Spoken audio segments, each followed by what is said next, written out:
morning everyone, Carol here at Aakash Journals. As always, a very big warm welcome from me. Thanks so much for joining me. I always love having you along with me. As you can see, I've got the altered guest checks that I've done so far in the 50 stack challenge that's being hosted by Amy. And as I always say, all the information about the challenge is in the description box below the video. The reason I've got them out is because I've had quite a few requests to do a flip through, and I was planning to do a flip through of all the guest checks at the end when we get to guest check number 50, but I was actually looking at them this morning because my original idea with these guest checks was to bind them into a journal, but look how chunky they've got. Now that must be at least 4 or 5 inches there, and that's only halfway through. These are guest checks 1 to 24. So I think if I do my original idea, then I'm going to end up with a very, very wide journal with all of these in. So I probably will end up doing 24 or 25 in one journal and then 25 in another journal. But either way, they're still going to be quite chunky little journals. I think Amy is planning to use hers for ephemera, if I'm right. Whilst I have them out, I thought I would just do a quick flip through. So let's run through them quickly. This is guest check number 1, and I started off showing off the numbers on the guest check to represent the various prompts, but as you see, as I've moved on, I've changed my idea on that. So this was guest check number 1, and the prompt for this one was red, so I went with the inside of an envelope. I think I overlaid it with some tissue paper, can't remember now, have to look at my own video, won't I?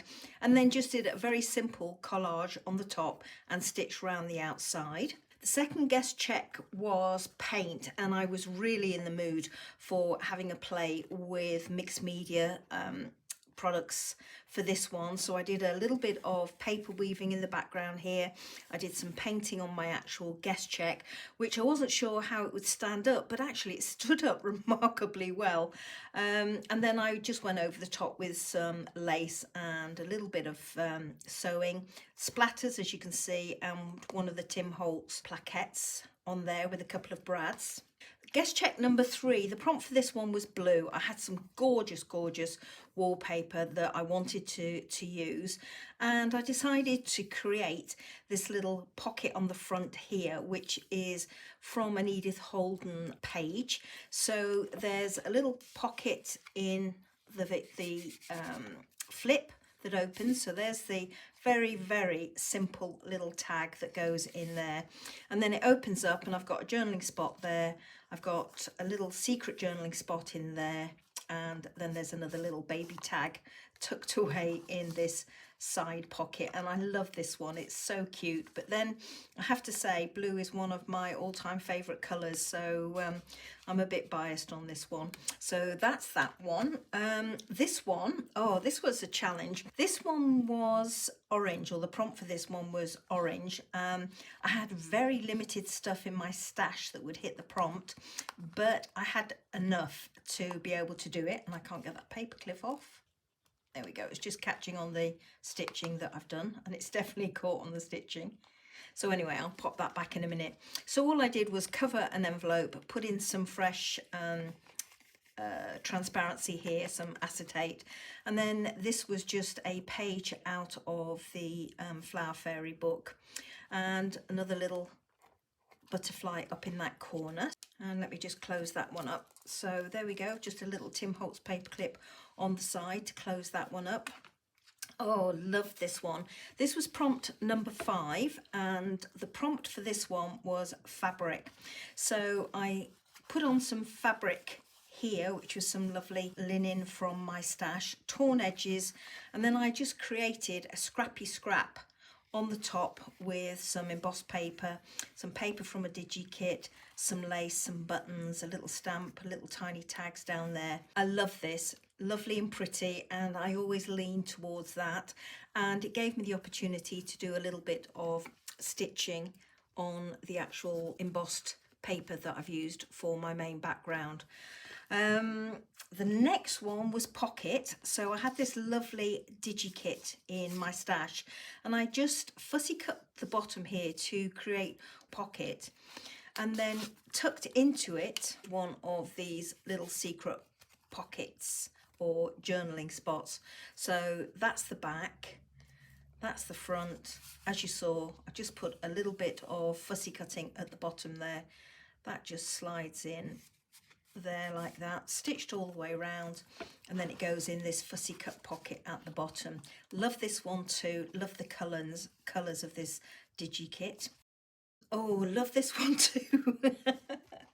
This one was lace, and I had some lovely vintage lace in amongst my stash. This was prompt number 7, I should have mentioned that. So I used a piece of embossed paper, and I wish now that I hadn't torn that out. And then I just created a simple pocket for this little tag. I managed to find some cardstock that roughly matches the flowers on the paper there, embossed paper, and then I just created this little tag, and this is my Nana. And yeah, I was really pleased how this one turned out. So this was number 8, and the prompt for this one was vellum or tracing paper. Now I went with vellum, so I used various pieces of handmade paper stitched, and then we come down to the vellum, which I created a little pouch. In the vellum pocket there's another little embellishment which I used from some of the scraps. So there's a vellum backing, some more of the handmade paper, and that goes in this side pocket like so. And then if I lift it up again, there's just a little simple collage on the actual guest check itself. This is number 9, and the prompt for number 9 was black. So I went with a semi-royal theme on this one because it was around the time when we lost Queen Elizabeth. So I went with a semi-royal theme. I went with a raven, used some distressed crackle over the top to give some texture, glossy accents for the eye. I used this crown and picked up the purple in the crown. There's purple gems in the crown, just round this, and obviously put her dates and some thistles.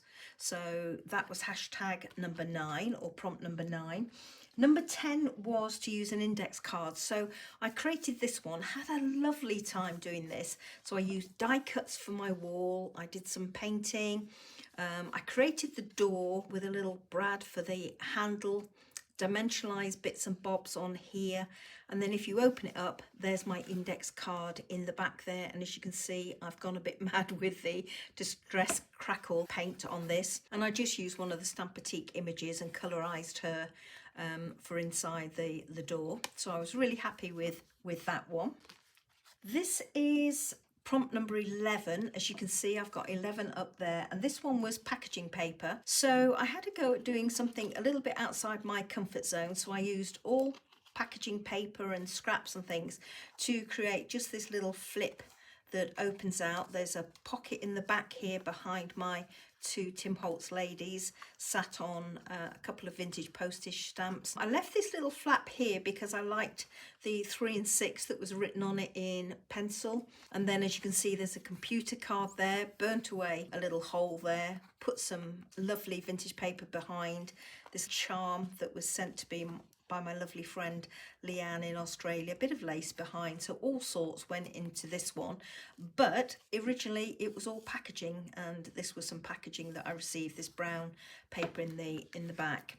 So I've just used a little bit of my vintage linen thread to tie it up to make a closure on this one, and let's quickly try and do that. There we go. I can tie that better later, but that's how that one turned out. And this was an old ticket of mine that I used on my background. So this was prompt number 12, and the prompt for this one was crimped paper. So I had a lovely piece of vintage handwritten document, and I just popped it through my crimper, and then I used one of the flashcards and went with this tie idea again for on the front, and just put it on some plain tea stained paper to create a little journaling spot for that one. So again, I need to just quickly try and tie that up. Prompt number 13, well, that was this one.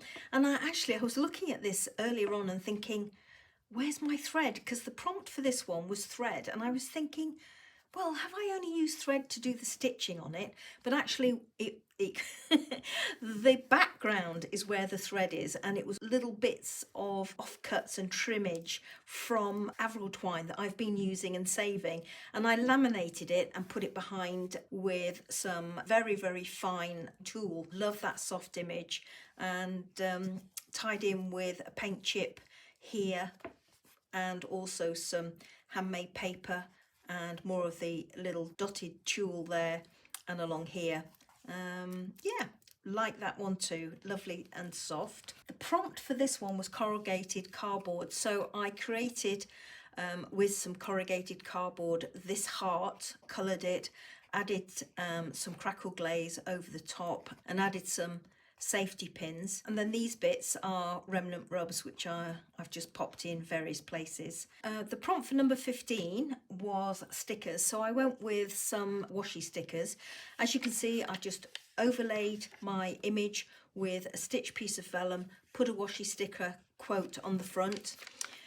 The image was from a flyer that I picked up advertising an exhibition of pre-Raphaelite paintings locally, and loved the image, so decided I wanted to use it. And then I just decorated my background with these washi stickers.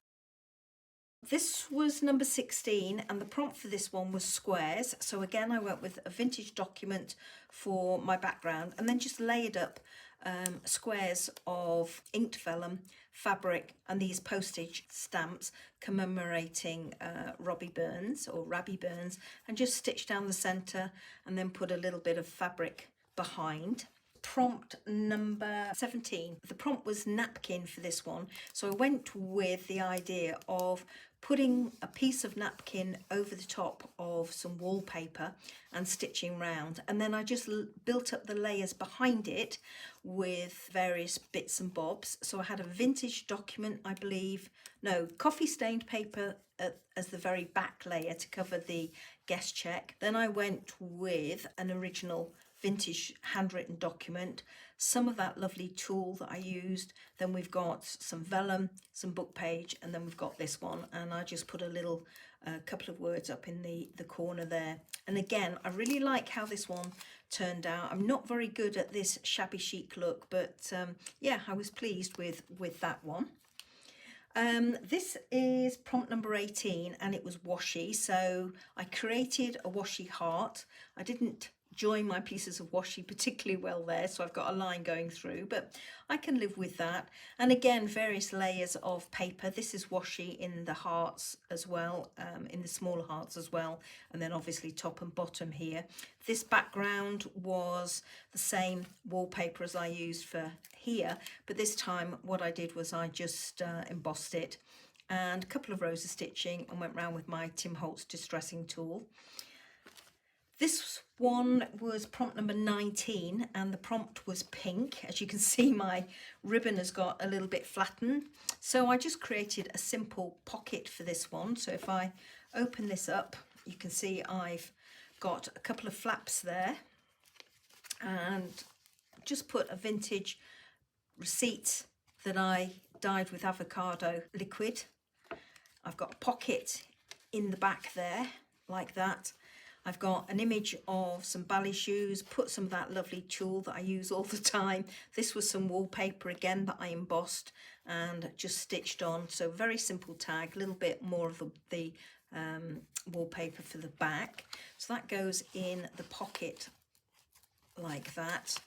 And then this was just an image that I had from a local florist. It was one of their postcards stroke business cards, so I've just backed that onto some card and then just some collaging on the back. Prompt number 20 was woman. So I went with this fabulous idea that I'd been wanting to try out, which was a variation on one that Heather did at Rose Hill Paper Cottage.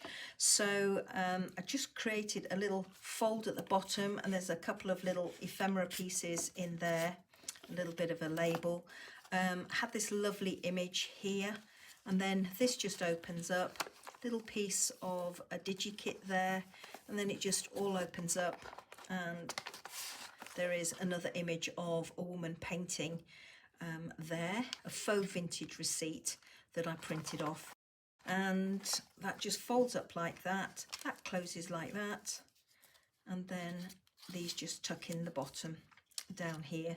Really love doing this one, and it was so much fun to try out. So a huge thank you to the lovely Heather at Rose Hill Paper Cottage, as I say, for the inspiration. The next one is prompt 21, and that was dictionary page. So I had a go at making one of these feathers out of a book page, except my book page was dictionary paper, and as you can see I tried to leave it nice and dimensionalized, but obviously this will get flattened when it goes into a journal, and it's been flattened as I've been stacking all my cards together. So I did a little bit of collaging at the top, a little bit more here. This was one of the end papers out of an old book which I loved the aging or patina on, and I just helped it along with a little bit of inking and also some stitching around the edge, and then there's a pen nib there. The next one, prompt number 22, was book page. Oh, this one turned into a happy accident, but I'm thrilled it did because I really liked it, or I really like the end result. This is a page out of a book. I really like the poetry on there, and I decided that I would stitch through my book page. So that's what I've done. I've just done some very simple leaves and stems and some little roses, but I wanted to have this nice feature along the top, and because I was so busy stitching away as I was watching television one evening, I went below my words, which obviously made the piece that I'd created too big for my altered guest check. So much so that I had to chop that top piece off. So I did. I just chopped it off, and then I decided I needed to cover it up. So I found, very luckily, some sari chiffon in amongst my stash that was the same soft colours of lemon, and I just put an eyelet in the top, and as you can see, just did a tie there. So very fluffy, but I don't mind how this one turned out, and actually I think it works quite well. It might have actually looked a little bit stark without that. So that was that one. Oh, this one was fun to do. This one was prompt number 23, and the prompt was splatters. I got paint everywhere doing this one, but I used an image that I had in my stash, or have had in my stash for absolutely ages, that I wanted to get round to embroidering on navy blue fabric at some stage.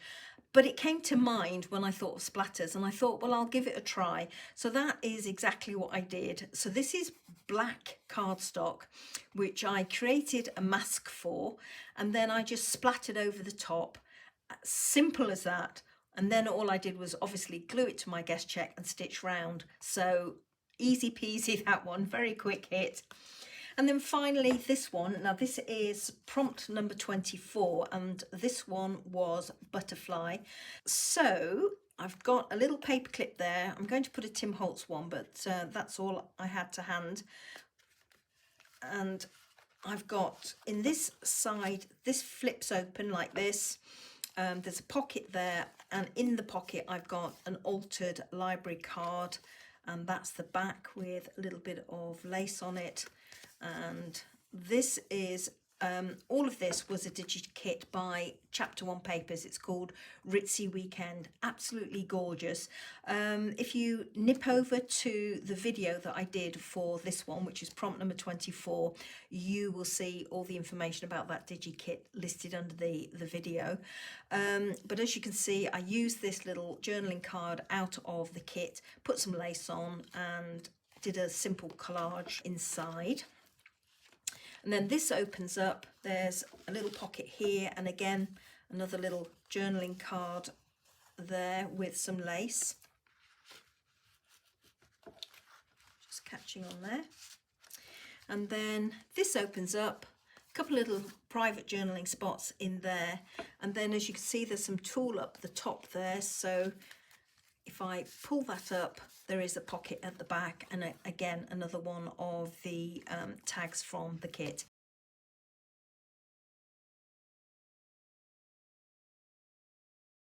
So there we go, everybody. Those are all my altered guest checks so far. When I started, I did issue the caveat that it was unlikely that I would stay the course and get all 50 guest checks completed, and I would be dipping in and out as the mood took me. But I have to say, because I've enjoyed it so much, there is no way I'm not going to finish this challenge. So thank you so much, Amy, for such an awesome challenge and for keeping me occupied and out of mischief over the last few weeks. And a big thank you to each and every one of you that watches, leaves me a lovely comment and offers your support. That is awesome, and I really do appreciate it. So a massive thank you to every one of you.